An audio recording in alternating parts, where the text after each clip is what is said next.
ഈ ചോദ്യം കേട്ടാൽ പലർക്കും ദേഷ്യം വരും. രാമൻ ശരിക്കും പാലം പണിതിട്ടുണ്ടോ? അതോ വർഷങ്ങളായിട്ട് ആരോ പറഞ്ഞ നുണ തൊണ്ട തൊടാതെ വിഴുങ്ങുമായിരുന്നോ?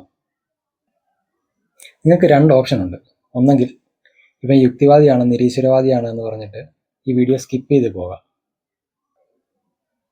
അല്ലെങ്കിൽ സത്യം എന്താണെന്ന് കൃത്യമായിട്ട് മനസ്സിലാക്കാം. സ്കിപ്പ് ചെയ്യാത്തവർക്ക് വേണ്ടി ഒരു കള്ളത്തിനെ നമുക്ക് പൊളിച്ചെഴുതാൻ ശ്രമിക്കാം. നേരെ കാര്യത്തിലേക്ക് പോകാം. ആദംസ് ബ്രിഡ്ജ്, രാമസേതു എന്ന് പറയുന്നത് തന്നെയാണ് ആദംസ് ബ്രിഡ്ജ്.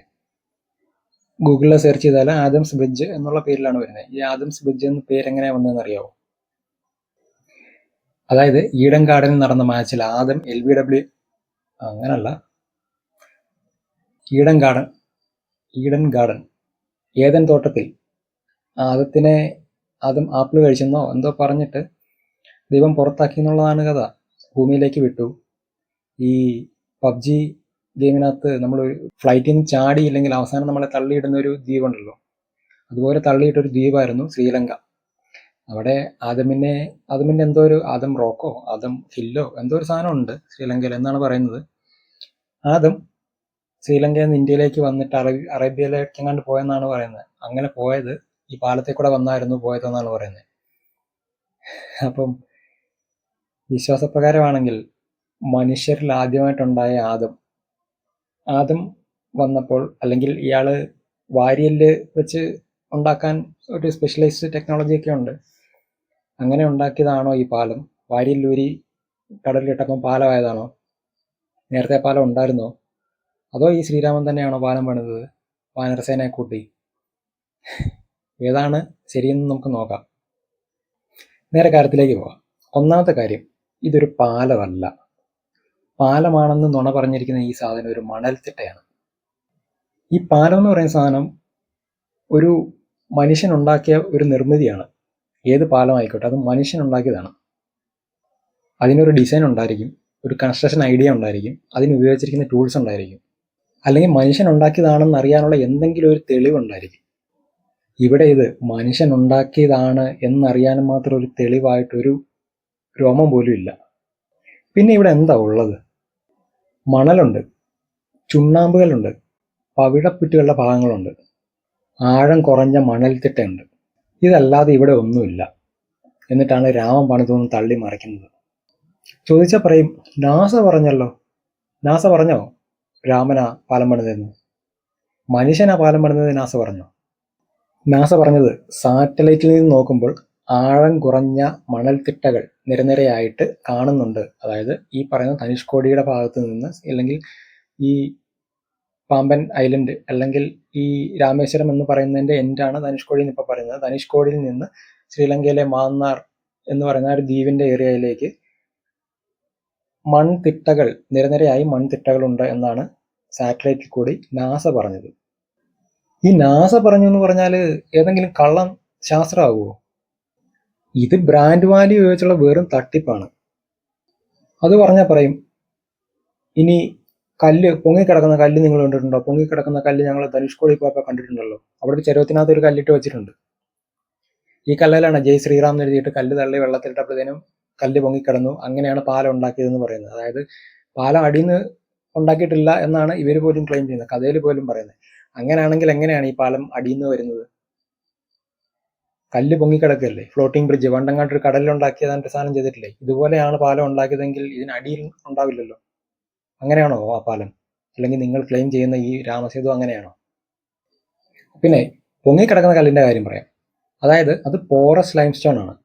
അതിൻ്റെ ഉള്ളിൽ ഒരുപാട് സുഷിരങ്ങളുണ്ട്. അതിനകത്ത് ഒരുപാട് എയർ ബ്ലോക്ക് ചെയ്ത് നിൽക്കുന്നുണ്ട്. വെള്ളത്തിനേക്കാൾ ഡെൻസിറ്റി കുറവാണ് അതിനെങ്കിൽ അത് പൊങ്ങിക്കിടക്കും. അത് സ്വാഭാവികമായിട്ട് പൊങ്ങിക്കിടക്കുന്നതാണ്. ഇവിടെ ഇടുക്കിയിലുള്ള ഏതെങ്കിലും ക്വാറിയിൽ നിന്ന് കുറച്ച് കല്ല് കൊണ്ടുപോയി ജയ് ശ്രീറാം എഴുതി ഇട്ട് നോക്ക്, പൊങ്ങിക്കിടക്കുമെന്ന് നോക്കാം. ഇനി എഴുതിയതിന്റെ പവർ ആണെങ്കിൽ അങ്ങനെ കിടക്കില്ല. ഇത് ആ പൊങ്ങിക്കിടക്കാൻ പറ്റുന്ന തരത്തിലുള്ള കല്ലുകളാണ് അവിടെ ഉള്ളത്. ഇനി സംശയമുള്ളവർ ഈ ധനുഷ്കോടി പോകുമ്പം അവിടെ ഏതോ ഒരു, ഞാൻ പണ്ട് പോയപ്പം അവിടെ ഒരു ചരുവത്തിനകത്ത് ഒരു ബേസിനകത്തോ എന്തോ ഈ കല്ലിട്ട് വെച്ചിട്ടുണ്ട്. ആ കല്ല് പൊങ്ങിക്കിടക്കും. അതിൻ്റെ ഉള്ളിൽ മൊത്തം എയറാണ്. നിങ്ങളൊരു സൈക്കിൾ ട്യൂബിനകത്ത് അല്ലെങ്കിൽ ഒരു കാറിൻ്റെ ട്യൂബിനകത്ത് എയർ അടിച്ച് കയറ്റിയിട്ട് അത് വെള്ളത്തിലിട്ട് അത് പൊങ്ങിക്കിടക്കും എന്ന് പറയുന്നത് പോലെ തന്നെ ഒരു കാര്യമാണിത്. ഇത് ഫിസിക്സ് ആണ്. അതിന് രാമനും വേണ്ട, ഹനുമാനും വേണ്ട, വാനരസേനയും വേണ്ട. നമ്മളിതൊക്കെ പറയുമ്പം നീ വിശ്വാസിയല്ലല്ലോ, നീ നിരീശ്വരവാദിയല്ലേ, യുക്തിവാദിയല്ലേ എന്ന് ചോദിക്കുന്നവരോട് ഒരു കാര്യം ചോദിച്ചോട്ടെ. ഈ വിശ്വാസം ഉണ്ടെങ്കിൽ അല്ലെങ്കിൽ വിശ്വാസികളായിട്ടുള്ള ആൾക്കാരെല്ലാം ഈ പറയുന്ന ഫിസിക്സും കെമിസ്ട്രിയും ഒക്കെ നിർത്തണം. ശാസ്ത്രം നിർത്തിയാൽ മാത്രം സന്തോഷിക്കുന്ന ദൈവമോ? ശാസ്ത്രം നിർത്തിയാൽ വല്ല മണ്ടന്മാർ സന്തോഷിക്കും. അതെല്ലാം വിട്ടേക്കാം, എല്ലാം വായിച്ചു കളഞ്ഞേക്ക്. വിശ്വാസപ്രകാരം രാമായണം ഏത് കാലഘട്ടത്തിലാണ് ഉണ്ടായത്? എത്ര വർഷം മുമ്പായിരുന്നു? 7000, 8000 ആ റേഞ്ചിലുള്ള ഒരു സമയത്തായിരുന്നു എന്നാണ് പറയപ്പെടുന്നത്. പക്ഷേ ഈ രാമസേതുവിൻ്റെ ജിയോളജിക്കൽ ഡേറ്റിംഗ് പ്രകാരം ഇതിന് ലക്ഷക്കണക്കിന് വർഷത്തെ പഴക്കമുണ്ടെന്നാണ് കണ്ടെത്തിയിരിക്കുന്നത്. അതായത് മനുഷ്യൻ കൃഷി കണ്ടുപിടിക്കുന്നതിന് മുമ്പ്, ലോഹങ്ങൾ കൊണ്ടോ ആയുധങ്ങൾ ഉണ്ടാക്കാൻ അല്ലെങ്കിൽ ലോഹങ്ങൾ എങ്ങനെ ഉപയോഗിക്കണം എന്ന് മനസ്സിലാക്കുന്നതിന് മുമ്പ്, കൃത്യമായിട്ടുള്ള നാവിഗേഷൻ പോലും മനുഷ്യന് അറിയാത്ത സമയത്ത് കടലിൽ കൂടെ ഇത്ര നീളത്തിൽ പാലം പണിതോ? നിങ്ങളിനി എവല്യൂഷൻ മൊത്തം തെറ്റാണെന്ന് പറഞ്ഞാലും സയൻസ് പുസ്തകം എടുത്ത് കത്തിച്ചാലും ഇത് വിശ്വസിക്കാൻ പറ്റത്തൊന്നുമില്ല. അപ്പൊ സത്യം എന്താ? ഇത് നാച്ചുറൽ സെഡിമെന്റേഷൻ കൊണ്ടുണ്ടായ ഒരു മണൽത്തിട്ട മാത്രമേ ഉള്ളൂ. ഇനി ഇതിന്റെ ഡേറ്റിംഗ് വെച്ചിട്ടുള്ള കാലപ്പഴക്കം കൊണ്ടാണ് അന്ന് ആരെങ്കിലും ഉണ്ടാക്കിയതാണെന്നാണ് ക്ലെയിം ചെയ്യാൻ പോകുന്നതെങ്കിൽ അതൊരിക്കലും ഒരു വാനരസേനയെ കൊണ്ട് ഉണ്ടാക്കിച്ചതായിരിക്കാനുള്ള ഒരു സാധ്യതയില്ല. അതുപോലെ ടീറക്സോ അല്ലെങ്കിൽ അത്തരത്തിലുള്ള ഏതെങ്കിലും ദിനോസറുകളെ കൊണ്ട് കല്ലുമണം ചുമപ്പിച്ച് മണലും വാരിയിട്ട് ഉണ്ടാക്കിയതായിരിക്കാനാണ് സാധ്യത. ഇത് ദൈവം പണിത പാലമല്ല, മനുഷ്യൻ പണിത പാലമല്ല, ഈ പറയുന്ന വാനരസേന പണിത പാലമല്ല. ഇത് ഒരു നാച്ചുറൽ ജിയോളജിക്കൽ ഫോർമേഷനാണ്.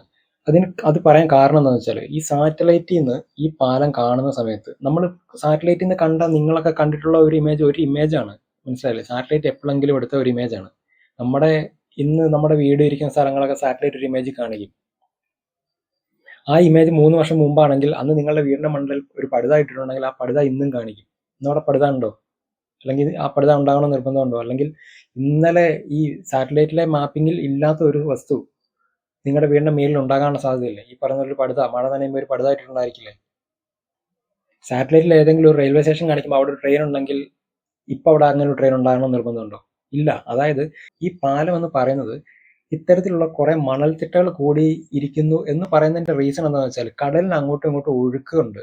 അത് മാറും. അതിപ്പം വേലിയേറ്റം വേലിയിറക്കം പോലുള്ള ചന്ദ്രനെ റിലേറ്റ് ചെയ്ത് ഉള്ള ആ ഒരു ഗുരുത്വാകർഷണത്തിന്റെ ഭാഗമായിട്ടോ അല്ലാതെയോ ഉള്ള സമയങ്ങളിൽ കടല് ഇടത്തോട്ടും വലത്തോട്ടുമായിട്ട്, അതായത് വശങ്ങളിലേക്ക് മാറും. വശങ്ങളിലേക്ക് മാറുന്ന സമയത്തെല്ലാം ഈ പറയുന്ന ഈ രാമൻ ഉണ്ടാക്കിയ രാമസേതുവിന്റെ ഷേപ്പ് മാറുന്നുണ്ട്. അത് പലതരത്തിൽ മാറുന്നുണ്ട്. ഇത് മാറുന്നുണ്ടെന്നുള്ള കാണിച്ച ഒരുപാട് വീഡിയോകൾ യൂട്യൂബിൽ കിടപ്പുണ്ട്. മാസങ്ങളോളം വർഷങ്ങളോളം സാറ്റലൈറ്റിൽ നിന്ന് മാപ്പ് ചെയ്ത് റെക്കോർഡ് ചെയ്തിട്ടുള്ള വീഡിയോസ് ഉണ്ട്. ഇത് പലതിലും പല ഷേപ്പിലാണ്, പല തിട്ടകളും പല രീതിയിലാണ് പോകുന്നത്. അത് മാത്രമല്ല, ഈ തിട്ടകൾ മുൻപ് കടലിന് ഒരുപാട് താഴെ ഇരുന്നപ്പോഴും അല്ലെങ്കിൽ കടൽ ഇറങ്ങി നിന്ന സമയങ്ങളിലും കടൽ ഉയർന്നു വന്ന സമയങ്ങളിലും പല ലെവലിലായിട്ടുണ്ട്. ഈ ഇന്ത്യയും ശ്രീലങ്കയും ഏതാണ്ട് ഒരേ ഭാഗം പോലുള്ള കാര്യങ്ങളാണ്. ആ ശ്രീലങ്ക മാറി നിൽക്കുന്നു എന്നുള്ളത് ഇതിനിടയ്ക്ക് ഈ പറയുന്ന കടൽ കയറി വന്നതുകൊണ്ട് മാത്രം ഉണ്ടാകുന്ന ഒരു പ്രതിഭാസം മാത്രമാണ്. പിന്നെ എങ്ങനെയാണ് ഈ പാലം ശ്രീരാമൻ പണിതു 7000 വർഷം മുമ്പെന്ന് പറയുന്നത്?